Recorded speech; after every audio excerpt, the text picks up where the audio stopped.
परभणीमध्ये संविधानाची विटंबना केल्याप्रकरणी आंबेडकरी अनुयायी आक्रमक आंदोलकांकडून जाळपोळ आणि पोलिसांवर दगडफेक। परभणीमध्ये पोलीस आणि आंदोलक आमने सामने, पोलीस आणि अग्निशमन दलाकडून आंदोलकांवर नियंत्रण मिळवण्याचे प्रयत्न। संविधानाच्या प्रतिकृतीची विटंबना करणाऱ्याला तात्काळ अटक करा, सर्वांनी कायदा सुव्यवस्था राखावी, प्रकाश आंबेडकरांचं आंदोलकांना आवाहन। संविधानाची विटंबना केल्याचा निषेध करतोय सचिन खरात यांची प्रतिक्रिया। तर काही वेळात आंदोलन शांत होईल, आनंदराज आंबेडकर यांचं आंदोलनावर मत आहे। परभणी जिल्हाधिकाऱ्यांचे नागरिकांना शांतता राखण्याचं आवाहन आहे, कोणीही अफवांवर विश्वास ठेवू नये, जिल्हाधिकारी यांचं आक्रमक झालेल्या आंबेडकरी अनुयायींना आवाहन। भाजप महाविकास आघाडीला धक्का देण्याच्या तयारीमध्ये महाविकास आघाडीतील काही खासदार भाजपच्या संपर्कात, सूत्रांची माहिती। काँग्रेसमध्ये आमचं भविष्य चांगलं नाहीये असं काही खासदार म्हणतात। काँग्रेसला त्यांनी माणसं त्यांची सांभाळता येत नाही, त्यांचे लोकप्रतिनिधी अस्वस्थ आहेत, चंद्रशेखर बावनकुळेंची टीका। आमचे खासदार आमच्या सोबतच, बाकी बोलण्याचं कारण नाहीये, भाजपच्या ऑपरेशन लोटसवर नाना पटोले यांचं वक्तव्य। भाजप प्रदेशाध्यक्ष बावनकुळेंनी काल एकनाथ शिंदेंची भेट घेतली, मंत्रिमंडळ विस्तारावर दोघांमध्ये तब्बल तासभर चर्चा। गृहमंत्रीपद आम्हाला मिळावं, शिंदे गटाचे नेते गुलाबराव पाटलांकडून पुनरुच्चार। खातेवाटपावरून माहितीमध्ये कोणताही तिढा नसल्याचीही गुलाबराव पाटलांची माहिती। शिंदे गटात मंत्रिपदावरून रस्सीखेच, तानाजी सावंत, संजय राठोड, अब्दुल सत्तार, गुलाबराव पाटील आणि केसरकरांच्या नावाला शिंदे गटातूनच विरोध आहे, सूत्रांची माहिती आहे। तर या नावांवर भाजपचाही आक्षेप आहे। विरोधी पक्षनेते पदासाठी अद्याप अर्ज नाहीये, विरोधकांकडून अर्ज आल्यानंतर विचार केला जाईल, विधानसभा अध्यक्ष राहुल नार्वेकर यांची माहिती। दोन अपत्य असणाऱ्यांनाच लाडकी बहीण योजनेचा लाभ द्या, आदिवासी समाजामधील महिलांना फक्त सूट द्या, नितेश राणेंची मुख्यमंत्री फडणवीसांकडे मागणी। हिवाळी अधिवेशनासाठी 18 ते 20 हजार कर्मचारी आणि अधिकारी आता नागपूरमध्ये मुक्कामी असणार आहेत। उद्यापासून नागपूर विधिमंडळ सचिवालयाचं कामकाज सुरू होणार आहे। 16 तारखेपासून हिवाळी अधिवेशनाची सुरुवात होईल। इतर राज्यांपेक्षा आपल्या महाराष्ट्रात वीज महाग आहे, सरकारकडे प्रचंड बहुमत, वीज दर कमी करण्यामध्ये अडचण नसावी, जयंत पाटलांची मागणी। छत्रपती संभाजीनगरमध्ये सरकारी कार्यालयांची 25 कोटींची वीज बिलं थकली आहेत। वीज बिल थकबाकीमध्ये छत्रपती संभाजीनगर पालिका पहिल्या क्रमांकावर आहे। नांदेडमधील माळेगाव यात्रा काही दिवसांवर आली। आमदार प्रताप पाटील चिखलेकरांच्या अध्यक्षतेखाली यात्रेसाठीची आढावा बैठक, जिल्हा परिषद पंचायत समितीकडे यात्रेचं आयोजन, तर यात्रेचं मुख्यमंत्री आणि उपमुख्यमंत्र्यांना निमंत्रण। नाशकातील कळवण तालुक्यामध्ये डोंगऱ्या देवाचा उत्सव, माजी केंद्रीय मंत्री भारती पवारांची उत्सवाला हजेरी। धाराशिवमधील तुळजाभवानी मंदिराला पुरातन झळाळी मिळणार आहे, जीर्णोद्धाराचं काम वेगामध्ये सुरू आहे, पुरातत्व विभागाच्या नियंत्रणाखाली मंदिराचं काम सुरू। लातूरमध्ये सोयाबीनच्या दरामध्ये घसरण, सोयाबीनचे दर आता 300 रुपयांनी घसरल्यानं शेतकरी नाराज। अकोला कृषी उत्पन्न बाजार समितीमध्ये सोयाबीनचे आता सरासरी 4000 दर गेलेत। सोयाबीन दरामध्ये अपेक्षित सुधारणा नसल्यानं आवक घटलेली आहे।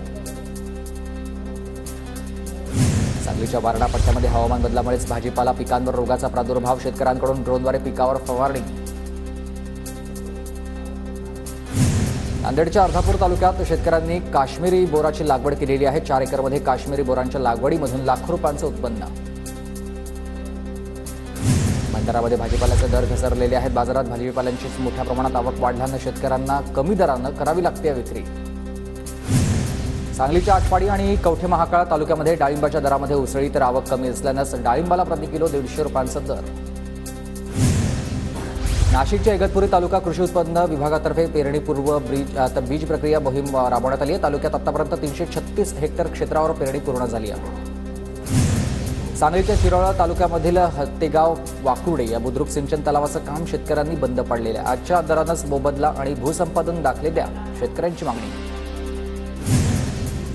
नाशिकच्या लासलगावमधून श्रीलंकेसाठी कांद्याची निर्यात सुरू झाली आहे। कांद्यानं भरलेला पहिला कंटेनर रवाना झाला। श्रीलंकेनं आयात शुल्क कमी केल्यानंच भारतीय कांद्याच्या निर्यातीला चालना। कापसाला चांगला भाव मिळत नसल्यामुळे जळगावचे शेतकरी आक्रमक, 10,000 भाव देण्याची शेतकरी संघटनेची मागणी। जळगावच्या मुक्ताईनगरमध्ये कारखाने बंद पडल्यानं ऊसाच्या लागवडीमध्ये घट झाली, ऊस उत्पादक शेतकऱ्यांमध्ये निराशा। पुण्यात पाणी प्रदूषणाचा मुद्दा ऐरणीवर, लाखो लिटर पाणी कुठलीही प्रक्रिया न करताच नदीत सोडणं सुरू आहे आणि पुणेकरांचं आरोग्य त्यामुळे धोक्यात आलंय। बुलढाण्याच्या कोलवडजवळ रेतीची अवैध वाहतूक सुरूच आहे। महसूल अधिकाऱ्यांकडून रेतीची 2 टिप्पर जप्त, उपविभागीय अधिकाऱ्यांची कारवाई आहे। कारवाईमुळे रेती माफियांचे धाबे दणाणलेत। सिंधुदुर्ग जिल्ह्यामध्ये 22 डिसेंबरपर्यंत मनाई आदेश. राज्य आणि जिल्ह्यामधील आता राजकीय घटनांच्या पार्श्वभूमीवर कोणतेही अनुचित प्रकार घडू नये यासाठी जिल्हाधिकारी अनिल पाटील यांचे आदेश आहेत.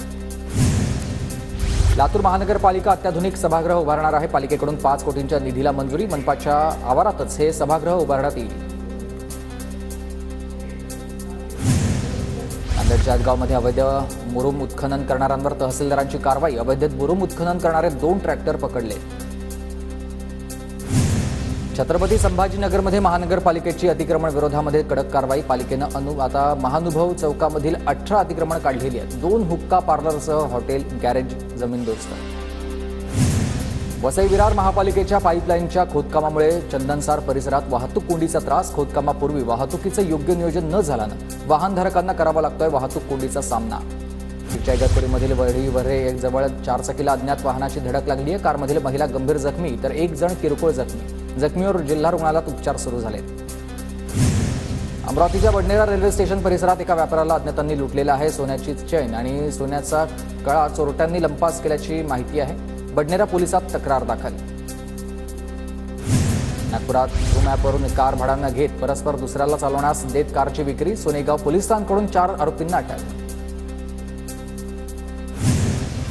नांदेडमध्ये युवक काँग्रेसची ईव्हीएम विरोधामध्ये स्वाक्षरी मोहीम. माझा पराभव ईव्हीएममुळे झाला. महाविकास आघाडी उमेदवार तिरुपती कदम यांचा आरोप आहे.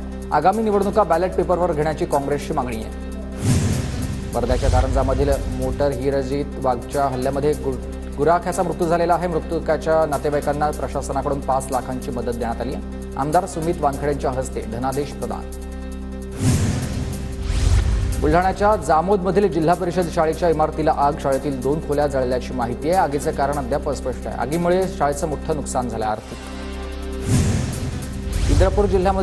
चंद्रपूर जिल्ह्यामधील गोंडपिंपरी इथं 21व्या शतकामधील विद्यार्थी गिरवीत आहेत शिवकालीन लिपीचे धडे. 5वी ते 7वी वर्गातील 20 विद्यार्थी मोडी लिपीचं वाचन आणि लेखन करू शकतात.